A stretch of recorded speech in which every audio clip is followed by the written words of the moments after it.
শিল্পী মমতাজ বেগম নাম শুনলেই তার গানের কথা মনে পড়ে যায়, বুকটা ফাইটে যায়।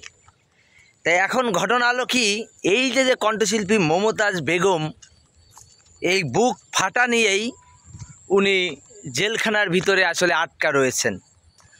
আর অনেক লোকই ভাবেন জেলখানা মানাই অন্ধকারে বন্দী, একটা আটকা জায়গা, ভয়ানক একটা জায়গা। আসলে ঘটনা হলো জেলখানা ঠিকই আটকা ভয়ানক জায়গা, কিন্তু কিছু লোকের জন্য ওটা স্বর্গের জায়গা, স্বর্গ। কেন আমি এই কথা বললাম যে ওটা স্বর্গ?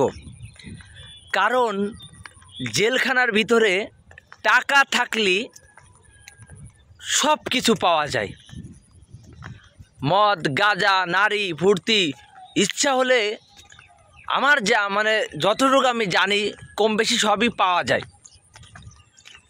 তাই এখন ঘটনা হলো কি, এই যে আমাদের কণ্ঠশিল্পী মমতাজ বেগম, উনি আসলে আমার কাছে একজন ভালো মানুষ।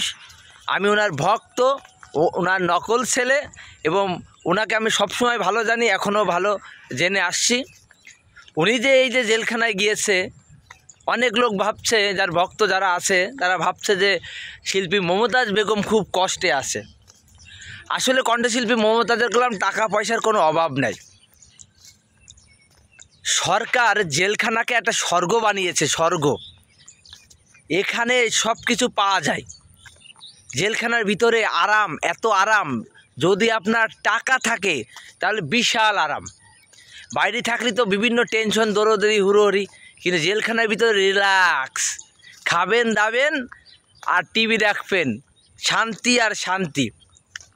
আর যারা ফকিন্নি আসামি, তাদের জন্য তো পুরা রুটি আর ঘন্ট। এটা হলো যারা আটাখোর, গাঁজাখোর, চোর, এইসব ফকিন্নির জন্য। কিন্তু যারা বড় বড় এমপি, মন্ত্রী, যারা টাকালা লোক, এরা আসলে জেলখানার ভিতরে কি বলবো, এক কথায় তারা আরামে থাকে, তাদের শান্তি আর শান্তি। তারা থাকে ভিআইপি ঘরে, তারা ওখানে টাকা দিয়ে ওখানে রেস্টুরেন্ট, ওখানে বেকারি, ওখানে দোকান, ওখানে হোটেল, ওখানে হাসপাতাল, ওখানে সুইমিং পুকুর, ওখানে মাদ্রাসা, মসজিদ, স্কুল, ওখানে টোটাল সব কিছু আছে।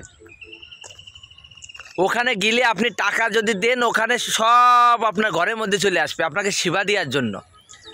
শুধু একটু টাকা খরচ করুন, আপনাকে আরাম আর আরাম দেবে। আর ওই আরাম দিয়ে বড় বড় নেতা গুতা যারা টাকালা লোক, এগুলো আসতে চায় না। এই জন্য আমার কণ্ঠশিল্পী মমতাজ বেগম, উনি আসলে কোনো টেনশন নাই ওনার মাথার ভিতর, ওনার কোনো নাই, যখন ইচ্ছা তখন ছাড়া পাবে উনি।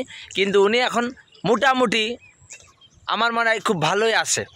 কিন্তু আমরা চাচ্ছি কণ্ঠশিল্পী মমতাজ বেগম আসলে বাংলাদেশে খোলা আকাশ যে ঘুরে বেড়াক, এবং আমাদেরকে আবার নতুন নতুন গান শুনুক। আমরা ওনার যারা ভক্ত আছি, আমরা চাই ওনার গান শুনতে, এবং উনি আসলে ভালো রাজনীতি বাদ দিয়ে উনি ভালো পথে আসুক, রাজনীতি ছেড়ে দিয়ে উনি আসলে গানের জগতে আসুক। আমরা আসলে চাই ওনারে আবার সাবেকে দেখতে। ভালো থাকবেন, সুস্থ থাকবেন, আল্লাহ হাফেজ।